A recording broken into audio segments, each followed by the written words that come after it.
and welcome back to World FinTech Festival, India chapter. Our next session of the day is a dialogue on how startups are meeting the COVID-19 challenge. Now, the last 3 to 4 years have seen an exciting phase for the Indian FinTech startup ecosystem. The resurgence of FinTech in India can be largely attributed to several factors, such as government's pro-digitization and pro-startup initiative. In the past couple of years, India's economic and business environment has shown great acceptance and potential for a FinTech revolution. But the onset of COVID has changed all equations. COVID has impacted the overall investment sector, while businesses across the sectors can sense the reap of COVID-19. Startups have been one of the most vulnerable and, in fact, are facing various formidable challenges, both from a business as well as from an operations point of view. The startup ecosystem has been continuously striving to adapt to the present situation as flexibly as possible by focusing on the need to innovate and diversify their business techniques and its operations. Now, to discuss these challenges, we are joined by Mr. Sayantan Chaudhary, Director, Financial Services Consulting at EY. Welcome to the session, Sayantan. Thank you. Sayantan will also be moderating this panel. And our next guest on this panel is Mr. Ravish Naresh, who is the co-founder at Khatabook. Welcome to the discussion, Ravish. Thank you for having me here. And completing this dialogue is at Neo. Welcome to the discussion, Vinay. Thanks a lot. Thank you. And with that, I will hand over this session to our moderator, Mr. Sayantan. Over to you, Sayantan. Thank you. Thanks so much. Hi, Ravish. Hi, Vinay. Hope you guys are doing good. Yeah, Sayantan. Hi. All good here. Great. Excellent. So, since we have a global audience, I would like you guys to spend a minute to introduce your respective firms, what you guys, what your firm is all about, what products you take to the market, what's the business footprint. So if you can introduce your firms in less than a minute, I think that'll be helpful, and then we can delve into the discussion. So Ravish, you want to go first? Sure. Firstly, thank you, Sayantan, and thank you for giving me time to sort of share a little bit about Khatabook. So we are a very eponymous company. What our name means is exactly what we are working on. So we're essentially digitizing the book of accounts that a small business in India maintains, and it's called Khatabook. So all we have done is we've just created, I would say, brought that book online with a very simple and easy to use Android app. Our company is roughly 18 months old.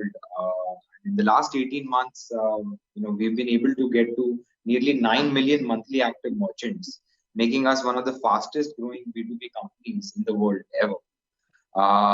So yeah, that is where we are. Sure. Vinay? Yeah, Sayantan, thanks for having me over. I'm from Neo. What we do is we work with the partner banks to co-create retail banking products in segments which are underpenetrated or underserved. So we have around 2 to 3 million consumers who use a platform for a variety of use cases. Sure. So that's it about us.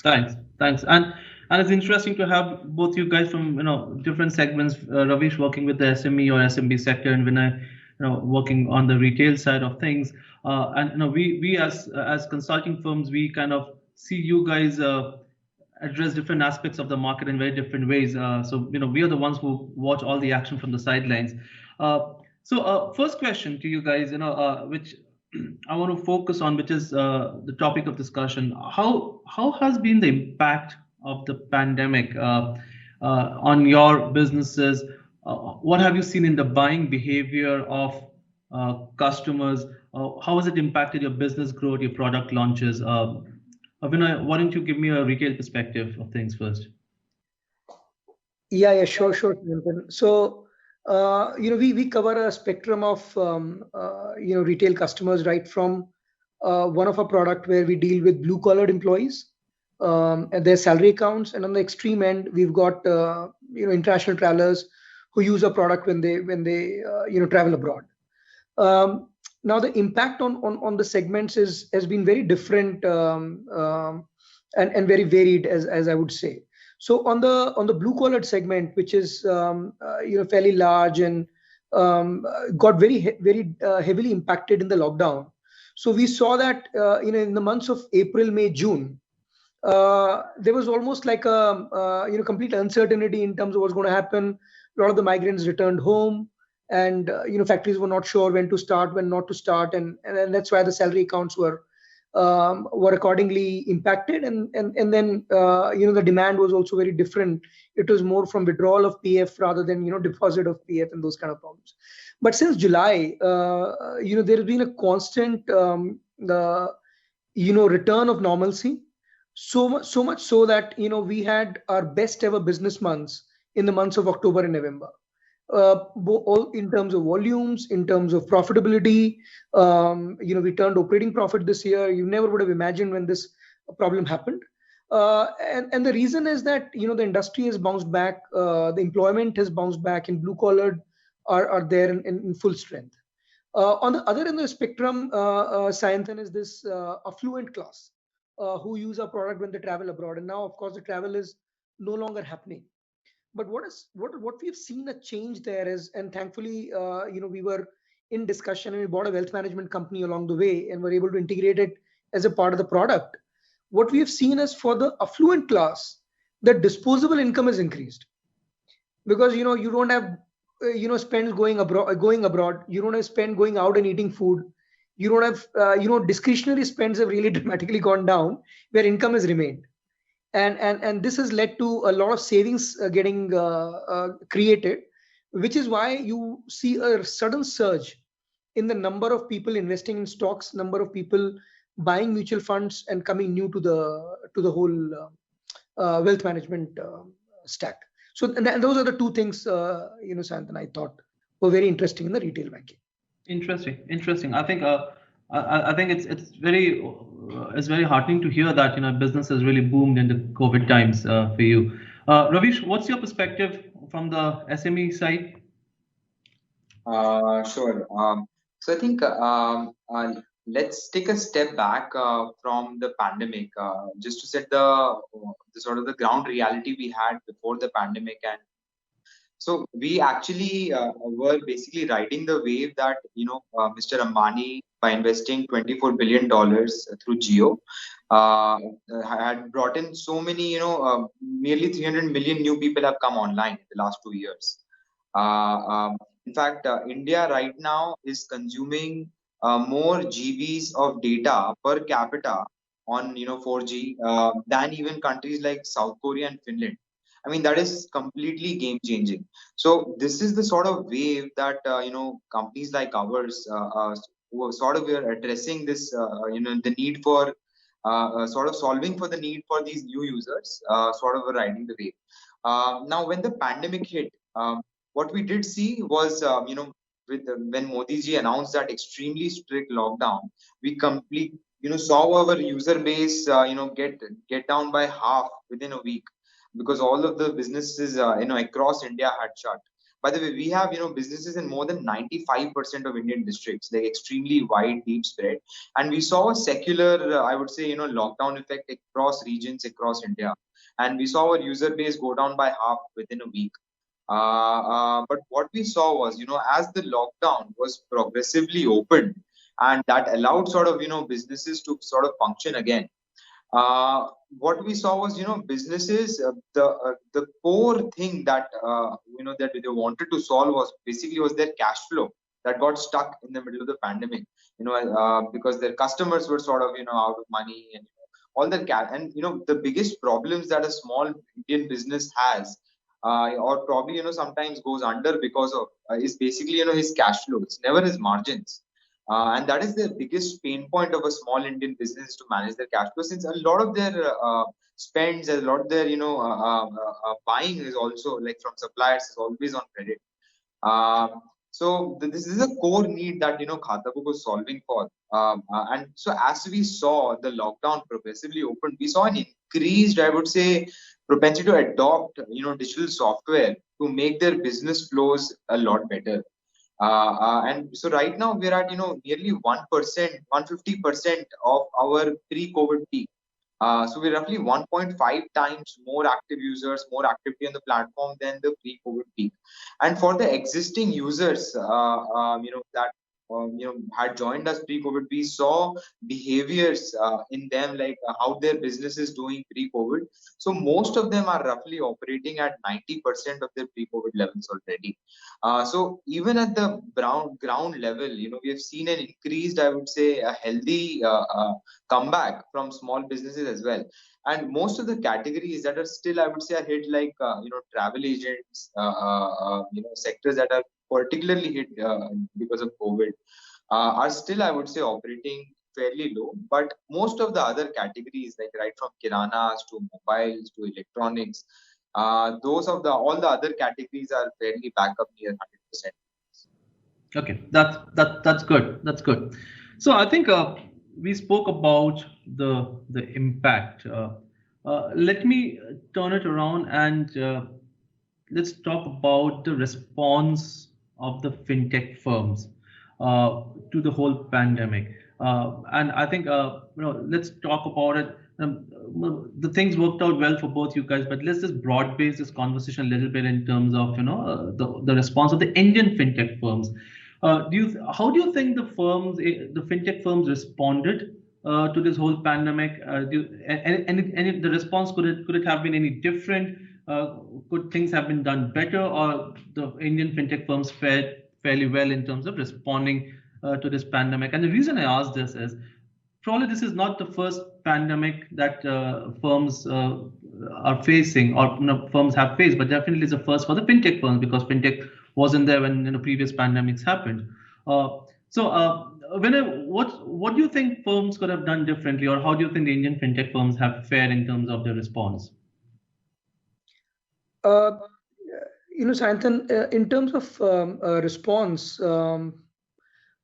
if you were to evaluate, how things progressed and how the response was, and taking aside what Ravi spoke about and I spoke about, how our businesses benefited across the industry. When I speak to my colleagues and friends spread across various fintech spectrum, everybody's got a very similar story to speak about. How once it happened in let's say in April, May, June, it was stock taking time, trying to understand, changing some models if required, readjusting and tightening the belt if required, depending on what was the liquidity available, what was the runway available at that point in time. And since July, every fintech you speak to, whether it is wealth management, whether it is lending, whether it is SME, whether it is consumer banking fintech, I mean, almost everybody has a similar growth story to speak about. Mm-hmm. And which really speaks about two things. One is the resilience of the whole sector. I think it's very, very strong. Second, ability to adapt has been phenomenal. If you look at just innovative products that have come out in the last 3-4 months, it is very, very encouraging as to see new different products coming out practically in every stream. So I think the sector has responded really well. I really don't know what they could have done more than what's already being done. Excellent. Ravish? I would sort of echo Vinay's views. So I think this is when basically all the businesses were hit in the middle of the lockdown. A lot of us, took hard moves. We sort of started focusing, made our unit economics better. A lot of us reduced our burn. And I think at the same time as the lockdown opened, for most, especially the software companies, we already saw, an uptake adoption. And on top of, a foundation of better unit economics, it just made, the successive months for everyone a lot better. Mm-hmm. I think overall it's been fairly good in terms of how I would say, the entire fintech sector in India responded. Also, I would say, like Vinay said, there have been a lot of innovative products that have come out. Like, in fact, just at Khatabook as well, we've launched 2 other apps that sort of, addressed the entire need. So, for example, when we saw offline footfalls of our, businesses fall, We responded with a product that allowed our merchants to sort of create online catalogs and send them to their older customers to at least keep to augment some of the fall.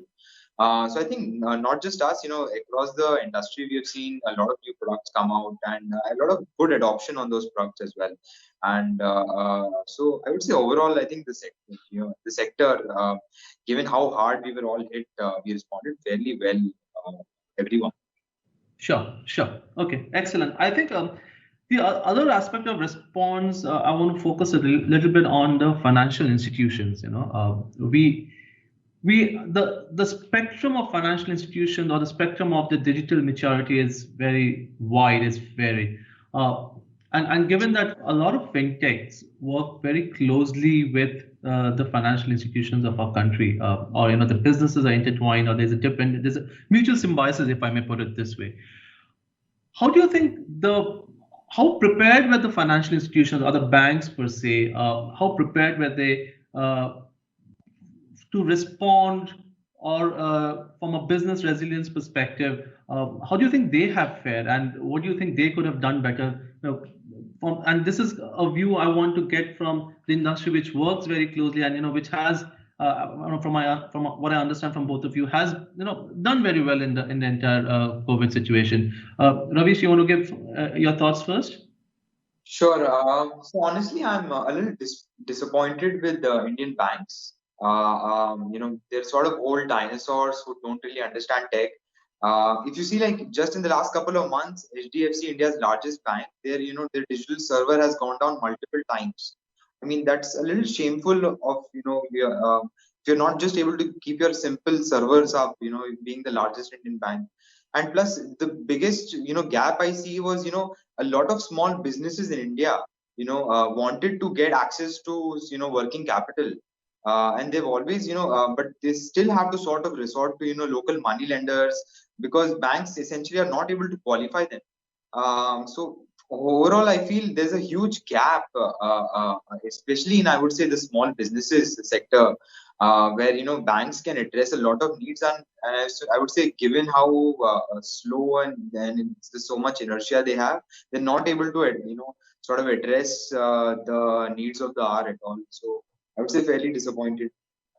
In fact, it's very interesting. I was speaking to the head of advances of one of the banks, and this is not one of the leading banks. It's a tier 2, tier 3 regional bank, old private sector bank. And the head of advances was very categorical in saying, I'm not interested in new business at all right now. I want to see how my NPS fare, how does the whole situation look in January, and then I start thinking about new NPS. And I said, what about all the people who are in the tier 2, tier 3 cities who really need cash, your SME sector, and who really need the cash? It's like, let me think about my survival first, and then I can think about the sector. So and he doesn't have the technology to respond to that, because it's all still largely paper driven. Vinod, what are your thoughts? Now, you guys are doing a lot of integration with some of the new age banks in the country. What are your thoughts in terms of how the FIs responded? Yeah, so I mean, there are two completely opposite side of the coins in terms of how the banks responded. So one, of course, which Ravish alluded to, was that banks' ability to really respond, and especially to the credit needs of the segment which was not so privileged, either an SME or an end user, with technology or with I would say with a lot of force, was definitely something that could have done better. But where I think I was quite surprised, and very, very positively surprised, was how prepared the banks were from a business continuity perspective. That you imagine a situation where suddenly nobody is allowed to go to to outside your house, and still your UPI, your NEFT, your IMPS, your RTGS, the business is continuing as usual. You are not, you can still go to an ATM, withdraw money, wire money to anybody. I mean, the whole payment system robustness, or the whole robustness of the deposit franchise. I mean, lending, of course, it is complicated because of various reasons. But if I would take the lending part out and just do every other aspect of banking other than lending, I think the response was very, very surprising in terms of how quickly banks adapted and were able to move ahead. In fact, if you look at in our case, because we are very, very deeply integrated in the bank, so some of the most difficult products, like India's first co-branded savings account, or so-called neobank, though we don't like to hustle that, but the first co-branded savings account got launched in pandemic. Yeah. We were able to launch 3 integrated products around wealth management, around lending, actually around credit cards. So it is quite phenomenal in terms of how banks have continued to have like a BAU approach except lending, and which is where what Ravish was referring to. That's where something I think could have been much better. But other than lending, I think banks have kind of done remarkably well. At least the expectations were low, maybe. I'd like to add a point to Vinay here. So I think NPCI has done phenomenal work. It's a consortium of banks that have come together to sort of solve payments. I think already from at least from NPCI, I already see interesting moves on the lending side as well. So honestly, like, we are waiting for APIs like account aggregators, LSP APIs, the OSINT framework. A lot of interesting stuff is going to be developed. But honestly, what I see the innovation happening is from the new neobanks, and even I'm sure, like, Vinay, you must be collaborating with the likes of IDFCs and so many of the new ones who move faster compared to the larger ones. So I'm honestly disappointed with the larger banks, but there's a lot of new stuff happening. There's no doubt about that. And honestly, I feel down the line in the next 2 to 3 years, once the lending APIs will also scale up, we'll see a similar revolution happening on the lending side as well, like we saw on the UPI. So definitely, the future looks bright, but it's looking bright because of the new players and the and the innovation that's happening, not because of the old incumbents. Yeah, and Ravish, a lot of the new guys, of course, are coming in with great technology on lending. What I'm seeing at least is some of the incumbents are also they've kind of learned over the last 6 months that this whole thing is here to stay. So just on lending bit, the amount of work which is happening on trying to upgrade their systems to partner with somebody like you who's got this great base available and be able to lend and collect seamlessly. I'm sure next 6 months we'll see very rich dividend of what's happened. I just hope IDFC is able to keep its servers up and running. That's all. I think there are two segregated aspects over here. One is the kind of banks who have responded well, but we also have the huge the behemoths, the public sector banks, right, which have their own set of struggles, and I think that's the sector I think we all are referring to probably need to respond better, because that's the one which is deeply penetrated into the rural areas, the semi-urban areas, and I think if they can really pick up and start responding, or if they can get the technology to respond better, I think the country as a whole is going to benefit from this kind of response. But I think you guys have got it spot on in terms of the challenges over here. So I think we've spoken enough about what's happened. Let's look ahead a little bit. I think things are looking good. Economy is bouncing back, or at least trying to bounce back. The sentiments are positive. Hopefully there'll be a vaccine around the corner. For the fintech ecosystem or the startup ecosystem in India is booming and will continue to boom. How do you think this whole pandemic will impact the overall investment climate? We obviously we had a lot of investments coming in from China earlier, but now obviously there's it's looked at a little bit more of skepticism. In your view, how do you think the overall investment climate for Indian fintechs is going to get impacted after this pandemic? Ravish, you want to give your thoughts first? Sure.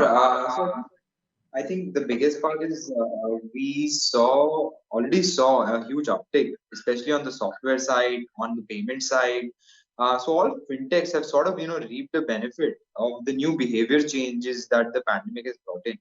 I mean, if you see, the usage of QR has secularly gone up for all the players that are in the space.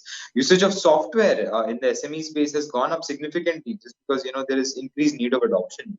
So all of the startups, in fact, are sort of enjoying the better unit economics that they sort of were able to get to in the pandemic, and are reaping the dividend of all the growth. So in fact, even though we have sort of had hiccups with the China sort of investment thing, but overall, I don't see any sort of lack of capital. In fact, there's a lot of capital going around right now for startups.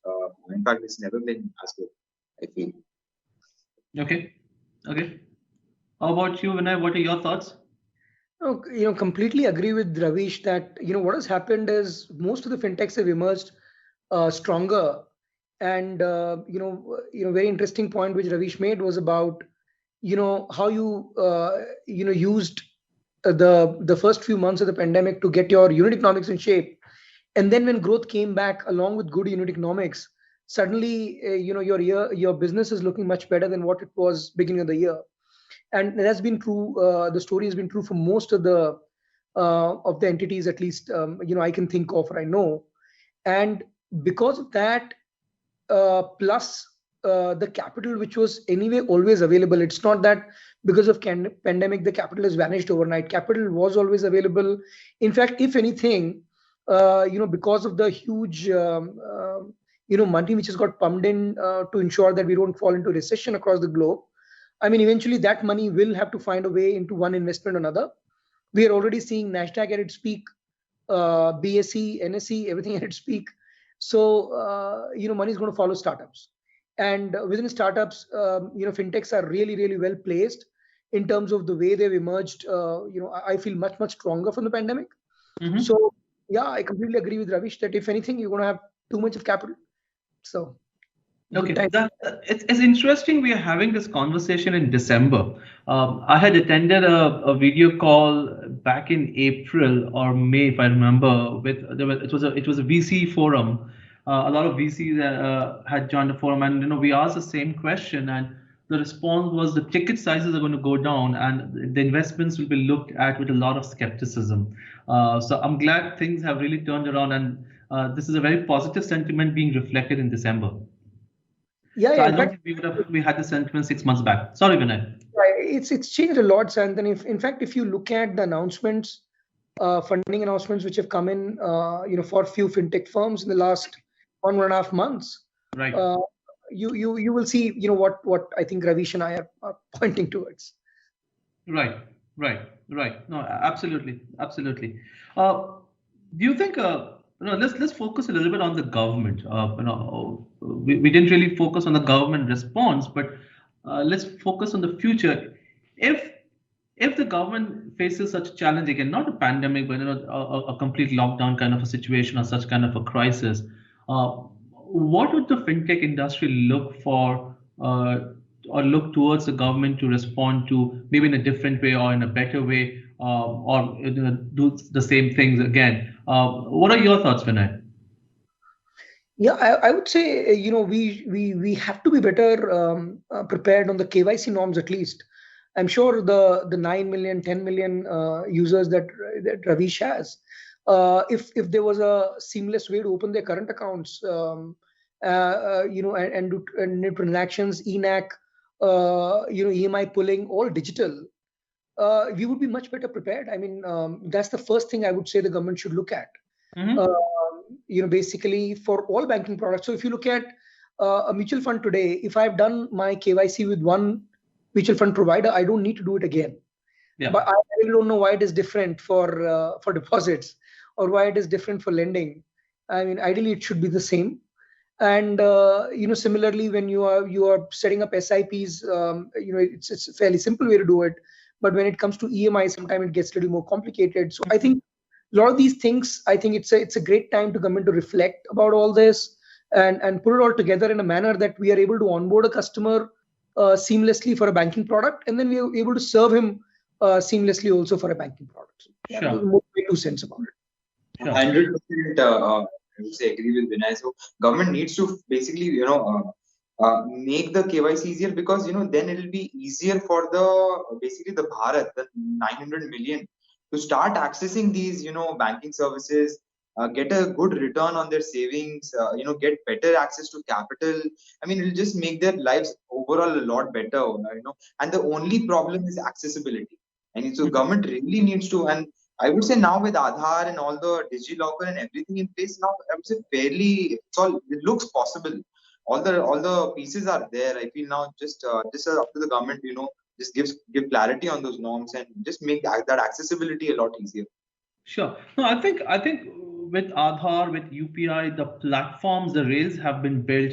The data is available. I think we just need to move into an environment of having a common regulatory approach. Given that we are operating with multiple regulators, at that times offering the same kind of financial products. We can just look at a pension products, the whole pension ecosystem. You have the PFRDA, you have the Labor Ministry and all, the EPFO. So I think we need to have more integration in the approach from our regulators, and I think the interoperability of why KYC, but the exchange of data, etc., will become much easier. And I think that's going to solve a lot of the problems, not only for Bharat, but for any kind of customers. I think a more effective use of the DigiLocker, I think that's where a lot of the challenges we can solve. I think fair points. So looking ahead, what in your area, in your sectors, I think we've touched upon this during our discussions. But what are some of the key trends that you think have emerged, and how do you think these key trends could well be a turning point for the entire financial services industry, if I may put it this way, and not just the fintech industry? Can you give some retail perspective, a depth on the retail perspective, and then Ravish, if you can throw a little bit of light on things from the SME side, the SME industry side.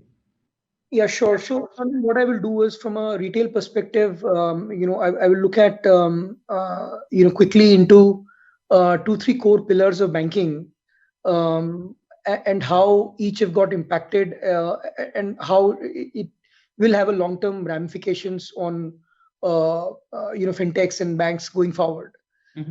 First is if you take deposits.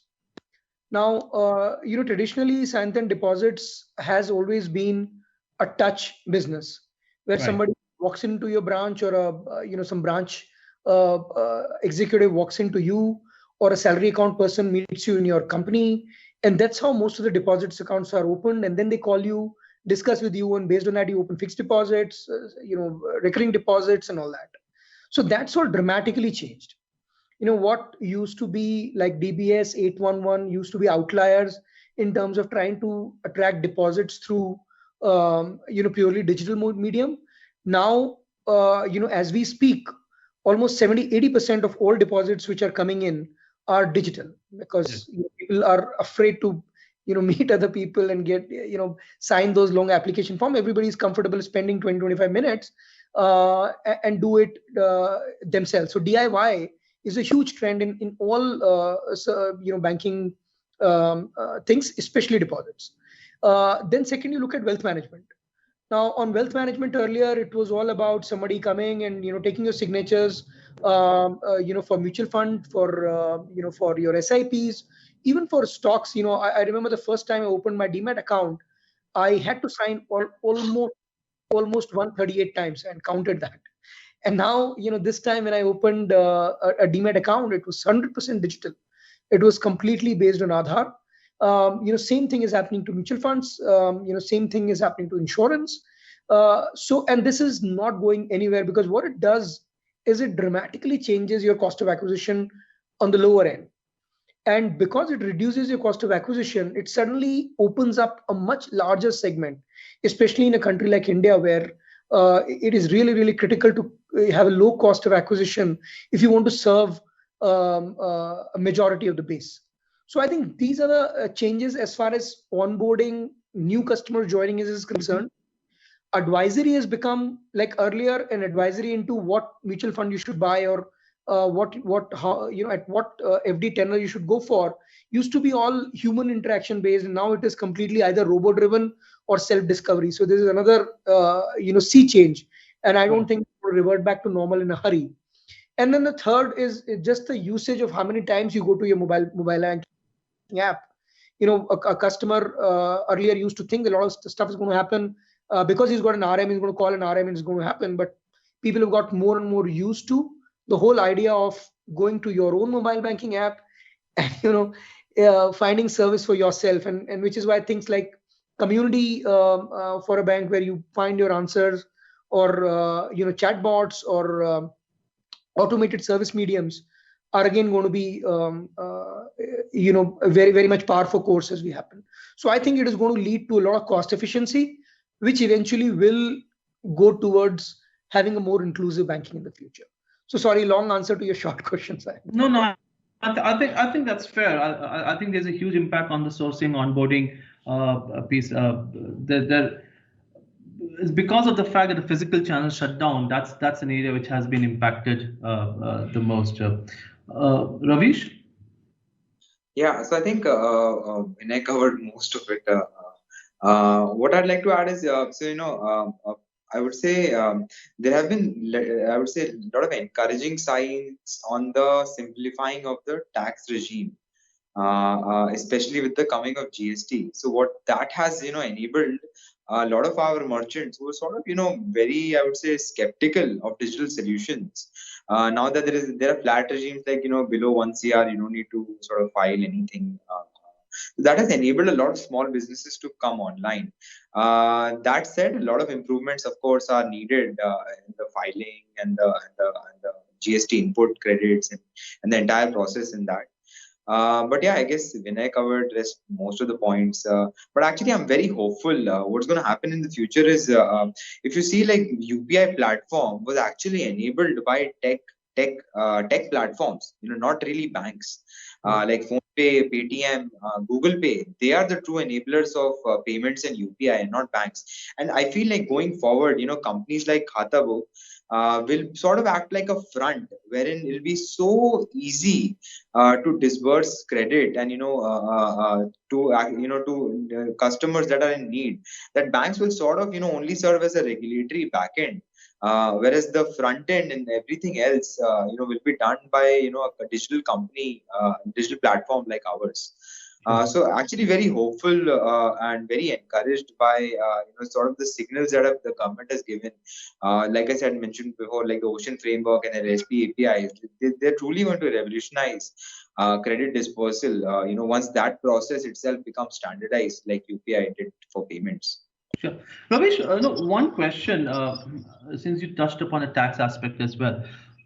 What do you think from the SME customers that you work with? What's been the turning point in their behavior or their behavioral aspects because of the pandemic? Because for them, cash is king. A lot of the records are not digitized. They prefer not to have things on paper.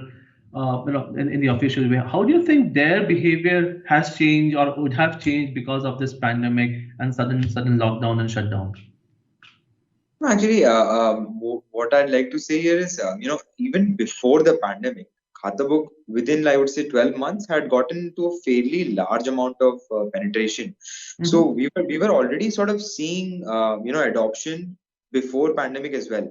So the biggest, behavior change that pandemic only accelerated, was that, merchants, small merchants saw clear utility in the use of software, and the sort of the return they were getting in terms of utility far outweighed the concerns they had around tax.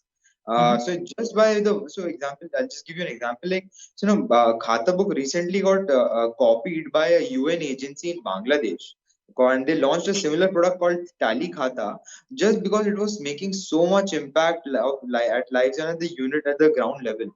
So we are able to save an hour or two of accounting every day. We are able to unlock if someone had like $10,000 spending in the market, after a few weeks of digitizing your books, that comes down to $5,000. That's almost equal to your annual income for our at our level. So imagine a free app with which you're able to return home from office early, an hour or two every day, because of which are able to get a bonus of your annual income without getting, and all this is done by pure utility without giving a single paisa in cashback. So I mean, that is the sort of impact the software is making in their lives. So I saw all of this, for at least for our customers, all of this impact, all of these benefits far outweighed that the concerns that they had. And another thing that they saw was, they saw a deep penetration, when their peers have started using it, then basically, like, I'm not in this alone. If basically that also removes a level of fear. Basically, if Sure. everyone around them is using it, so this is very common. So I saw a couple of, and so pandemic only accelerated these trends because eventually wanted to solve their cash flow better. Sure. No, that's encouraging to hear. So I think we have 4 more minutes to go before we wrap up the conversation. I think the final thoughts that I would like to get from both of you is what's been the learning for and I want to not from for your company perspective, not from your firm's perspective, but you as representatives of the Indian fintech industry, what's been the learning of the industry as such, and what do you think the Indian fintech industry or the participants of the industry need to be more cautious about in the future if God forbid such kind of thing has to happen again? Ravish, I'll start with you. What are your thoughts? So the two parts to the question, what was the learning and what you need to be cautious about? Yeah, I think I would say, be it luck, I would say we landed up on the right side of the pandemic. But I think what really helped us was, so from, I would say, being a software company, we are very lean. So we are able to sort of, realign our priorities extremely fast as a small company to serve the needs of the hour. And I think all the small companies out there were sort of able to, innovate fast, realign the need for the new environment. So I think being lean and being agile is really helps you maneuver any sort of black swan events like this. Sure. I think that is one of the key learnings that at least we had for us. So we continue to remain agile. In fact, Khatabook just has a team of 30 engineers, and we sort of have 20% of the SMEs already on our platform. Mm-hmm. So the per engineer impact we're making in our company is extremely high. And we'll continue to be, agile and, fast moving like that. Understood. Excellent. Vinay, what are your thoughts? What's been the learning and what do you think firms need to be cautious about in the future? Yeah, I think Ravish really hit it home when he said that it's really important to be agile and to be very conscious of the flab you build on the way as you're expanding. So I think the biggest learning for I think most of the companies, at least that I've interacted with, and I had a chance to discuss what happened or what transpired over the last 6, 7, 8 months, was just the sheer flab which was built in, which next time I'm sure everybody will be better prepared for. In terms of adding costs only when really required. So I think that's one big learning, and what we have to be like conscious about, and this is different lessons for different players. But I think for some players it is about for example, if there was a fintech startup which was only dependent on travel, I mean they would be in serious trouble. Irrespective of whatever they would do, things are going to be not so good for some time.